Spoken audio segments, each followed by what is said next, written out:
So hey guys, welcome back to my channel. This is Shubham. तो आज का जो हमारा न्यू टॉपिक है वो है हमारा प्रस्तावना, जो कि इंग्लिश में से प्रीएम्बल कहते हैं। तो आइए जानते हैं प्रस्तावना क्या है, इसका क्या कार्य, इसका मतलब क्यों उपयोग किया गया है हमारे संविधान में, और इसके क्या क्या फीचर्स या विशेषताएँ हैं, और इसे पूरी तरह से जानते हैं। तो आइए शुरू करते हैं। प्रस्तावना का अर्थ जानते हैं। प्रस्तावना का अर्थ ये होता है, जैसे मैं आपको एग्जाम्पल के थ्रू समझाता हूँ। जैसे हमारी एक बुक होती है एनसीईआरटी की, सब कोई सी भी बुक है तो हम उसे यूज़ करते हैं। उसके फ्रंट पेज पे जो हमारी जो चैप्टर्स होते हैं उसके बारे में बताया होता है डिटेल में, हैं जैसे डीपली इस टॉपिक का ये है, इस टॉपिक का ये है। वैसे ही हमारी जो प्रस्तावना है हमारे संविधान की समरी है। प्रस्तावना का अर्थ होता है इंग्लिश में समरी, जिसे उद्देशिका भी कहा जाता है।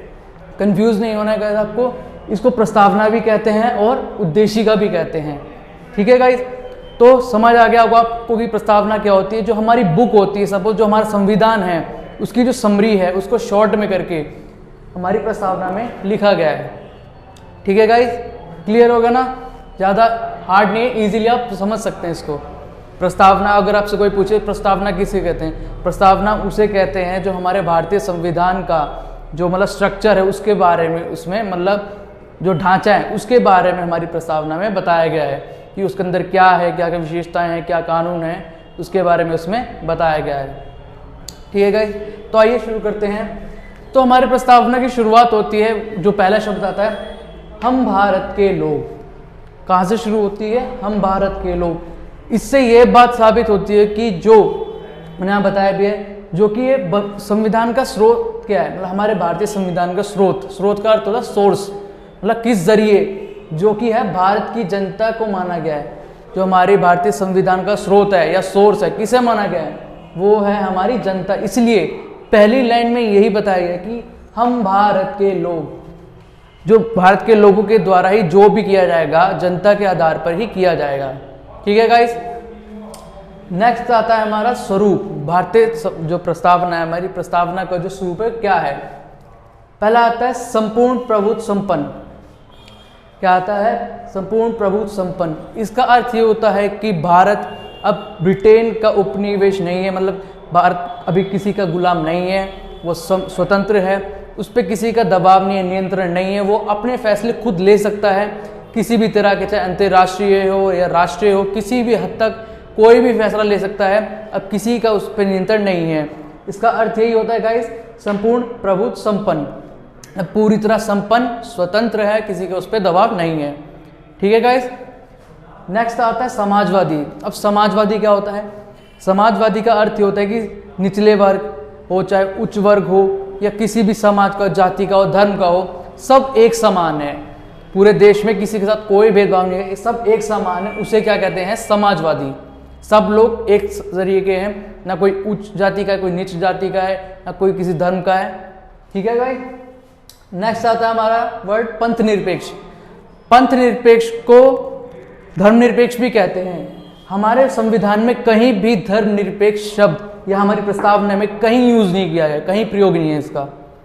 तो हमारे संविधान में या प्रस्तावना में सिर्फ पंथ निरपेक्ष का उपयोग किया गया है। धर्मनिरपेक्ष कोई वर्ड नहीं होता, वो तो हम लोगों ने अपना बनाया, लेकिन पंथ निरपेक्ष शब्द का उपयोग किया गया है हमारे संविधान में। अब पंथ निरपेक्ष या धर्मनिरपेक्ष का अर्थ ये होता है कि जहाँ पे किसी एक पर्टिकुलर, किसी एक धर्म को सराहा ना जाए से अभिप्राय ये है किसी एक धर्म को बढ़ावा ना देकर सभी धर्मों को एक समान करना, मतलब एक समान बढ़ावा देना, किसी को ऊंचा नहीं, किसी को नीचे धर्म नहीं, सबको एक समान व्यवहार करना देना, उसे क्या कहते हैं? पंथ निरपेक्ष। क्लियर है गाइस? तो हम आते हैं नेक्स्ट टॉपिक पे, जो कि है लोकतंत्रात्मक।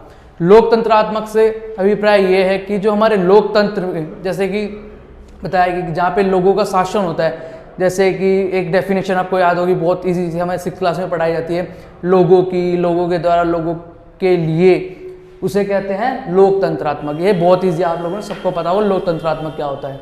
क्लियर है गाइस? नेक्स्ट आता है हमारा गणराज्य। मैंने आपको पहली वीडियो में भी बताया कि लोकतंत्र और गणराज्य में क्या अंतर है। लोकतंत्र का ये होता है कि जो प्रतिनिधि हमारे द्वारा या जनता द्वारा चुना जाता है उसे लोकतंत्र कहते हैं। और गणराज्य का अर्थ होता है जिस राज्य, मैंने आपको पहले ही बताया कि पॉलिटिकल की एक अपनी अलग लैंग्वेज होती है, उसमें कंट्री को या देश को राज्य कहा जाता है। इसलिए राज्य का जो अध्यक्ष होता है, अध्यक्ष मतलब जो टॉप हेड होता है, वो कौन है? हमारा राष्ट्रपति, जो कि किसके द्वारा चुना जाता है? हमारे द्वारा।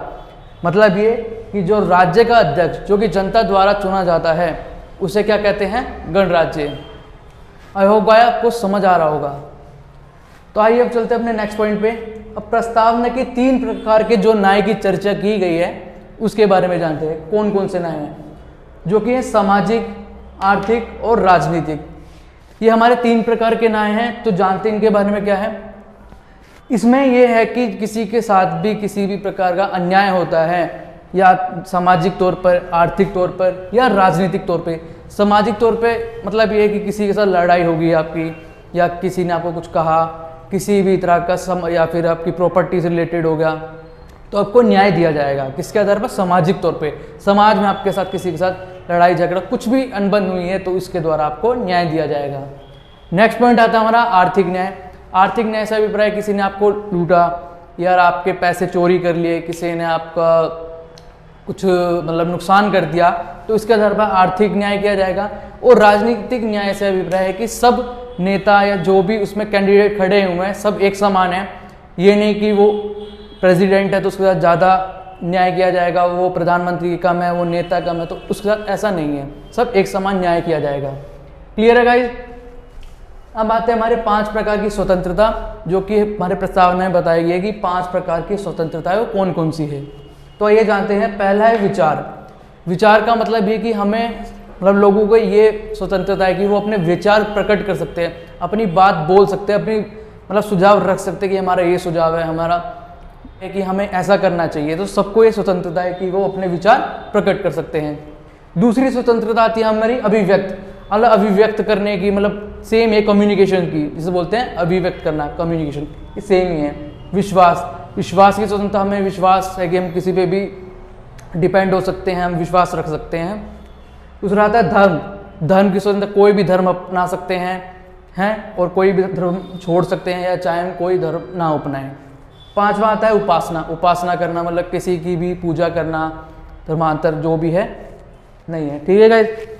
अब आते हैं नेक्स्ट पॉइंट पे। कुछ महत्वपूर्ण बातें हैं जो कि मैं इसमें बताऊंगा आपको, ध्यान से सुनिएगा। ये 1 मार्क्स का क्वेश्चन है, ये बहुत पूछे जाते हैं, ये बहुत इंपॉर्टेंट है इससे रिलेटेड। ठीक है गाइस? तो पहला है हमारी प्रस्तावना कहाँ से ली गई है। ये क्वेश्चन बहुत पूछा जाता है गाइस कॉम्पिटिटिव एग्जाम में। जो हमारी प्रियम्बल, ये प्रस्तावना, ये उद्देशिका कहें, वो कहाँ से ली गई है? वो ली गई है अमेरिका से, जो कि मैंने आपको पहली वीडियो में पढ़ाया, जो कि भारतीय संविधान के स्रोत या सोर्सेज हैं, वो मैंने आपको वीडियो में पढ़ाया, लिंक डिस्क्रिप्शन में आपको दे दूंगा, आप देख सकते हैं। नेक्स्ट पॉइंट है हमारी प्रस्तावना की भाषा कहाँ से ली गई है। जो हमारी जो प्रियम्बल है, प्रस्तावना की जो भाषा है, जो लैंग्वेज है, हमने कहाँ से ली है? वो ली गई है ऑस्ट्रेलिया से। क्लियर हो रहा होगा गाइस? प्लीज ध्यान से इसका स्क्रीनशॉट भी ले सकते हैं आप, ये बहुत इंपॉर्टेंट पॉइंट्स है, तो इसे याद रखिए आप। नेक्स्ट है हमारा संविधान सभा में प्रस्तावना कब पेश की गई थी। जो हमारी प्रस्तावना है वो हमारे भारतीय संविधान सभा में कब पेश की गई थी और किसके द्वारा? ये क्वेश्चन भी उठ सकता है, किसके द्वारा और कब वो पेश की गई थी? पंडित जवाहरलाल नेहरू द्वारा। कब? वो भी 13 दिसंबर 1946 को पेश की गई थी। जो कि हमारी जो प्रस्तावना थी पेश की गई थी, लागू नहीं हुई थी, पेश की गई थी। मतलब कब की गई थी? वो थी पंडित जवाहरलाल नेहरू द्वारा। कब? 13 दिसंबर 1946 को। ठीक है? और इसे लागू कब किया गया, मतलब अपनाया कब गया संविधान सभा द्वारा? वो अपनाया गया 26 जनवरी 1947 को अपनाया गया। जो कि हमारा जिस दिन हम गणतंत्र दिवस मनाते हैं 26 जनवरी 1950, ठीक है, हमारा संविधान बन के एकदम लागू हो गया था, रेडी सब कुछ। लेकिन रेडी कब हुआ था? 26 नवंबर 1949 को।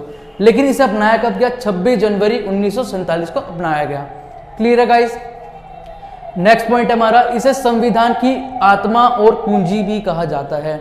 मोस्ट इंपॉर्टेंट पॉइंट है गाइस कि इसे हमारे संविधान की आत्मा और कुंजी किसे कहा जाता है? वो है हमारी प्रस्तावना। अब आपको एक क्वेश्चन उठ रहा होगा गाइस कि जो हमारा आर्टिकल 32 है, मतलब संवैधानिक उपचारों का अधिकार, उसे भी तो संविधान की आत्मा कहा जाता है। लेकिन उसमें यह पॉइंट है कि डॉक्टर भीमराव अंबेडकर के द्वारा उसे हमारी भारत की आत्मा या हृदय कहा जाता है। ठीक है? अब वो कंफ्यूज नहीं होना, दोनों में डिफरेंस समझे। उसमें जब पूछा जाए कि डॉक्टर भीमराव अंबेडकर के द्वारा संविधान की आत्मा और हृदय किसे कहा जाता है, तो आएगा आर्टिकल 32 जो कि है संवैधानिक उपचारों का अधिकार। और जब पूछा जाए संविधान की आत्मा किसे कहा जाता है, तो हम कहेंगे हमारी प्रस्तावना को संविधान की आत्मा और कुंजी कहा जाता है। क्लियर है गाइस पॉइंट, जो कि ये भी बहुत इंपॉर्टेंट है कि पहली बार हमारी प्रस्तावना में केवल एक ही बार वो संशोधन किया गया है, जो कि है 42वां संविधान संशोधन 1976 द्वारा। इसमें 3 शब्द जोड़े गए। हमारे संविधान में केवल एक संशोधन हुआ है, जो कि ये है कि 42वें संविधान संशोधन 1976 में के द्वारा 3 शब्दों को जोड़ा गया। वो 3 शब्द कौन से हैं? वो है समाजवादी, धर्मनिरपेक्ष और राष्ट्र की अखंडता। समाजवादी मैंने आपको बताया क्या होता है, पंथनिरपेक्ष यानी धर्मनिरपेक्ष, यहाँ पे सभी धर्म समान हो। और राष्ट्र की अखंडता से मैं आपको समझाता हूँ इसे क्या कहते हैं। राष्ट्र की अखंडता से अभिप्राय ये है कि जहाँ पे अखंड से आप शब्द के मीनिंग निकालिए। अखंड का अर्थ क्या होता है? किसी के खंड या किसी के भाग ना किए जाए, और खंड का अर्थ होता है जिसके भाग करे जा सके। मतलब राष्ट्र की अखंडता मतलब राष्ट्र के भाग ना हो, इसके बारे में इसमें बताया गया है। राष्ट्र की एकता और अखंडता बनाए रखना। क्लियर है? और एक और पॉइंट इंपॉर्टेंट है कि हमारी पूरी प्रस्तावना केवल एक लाइन में लिखी गई है। ये बहुत यूपीएससी में पूछा गया था गाइस, ये क्वेश्चन 1 मार्क का, कि जो हमारी प्रस्तावना है पूरी प्रस्तावना केवल एक लाइन में लिखी गई है। अब आप सोच रहे होंगे एक लाइन में कैसे, तो बहुत सारी लाइन है, लेकिन ऐसा नहीं है गाइस, क्योंकि हम कब माना जाता है कि पूरा एक लाइन में लिखे, जहां पे फुल स्टॉप लगा हो, क्योंकि ये तो हिंदी में लिखी गई, लेकिन यहाँ पे पूर्ण विराम लगा है। पूर्ण विराम केवल आखिर में ही लगा है, इसलिए हमारी जो पूरी प्रस्तावना है केवल एक ही लाइन में लिखी गई है। क्लियर है गाइज? आपको ये मैंने पूरा एकदम डिटेल में इंपॉर्टेंट पॉइंट समझाए, इजीली आपको सबकी मीनिंग समझाए। आई होप आपको समझ आ गए होंगे। आपको वीडियो पसंद है तो वीडियो को लाइक कीजिए, शेयर कीजिए और सब्सक्राइब कीजिए, और मुझे कमेंट कीजिए आपको वीडियो कैसी लगी, और सजेस्ट कीजिए नेक्स्ट टॉपिक के बारे में। Thank you very much.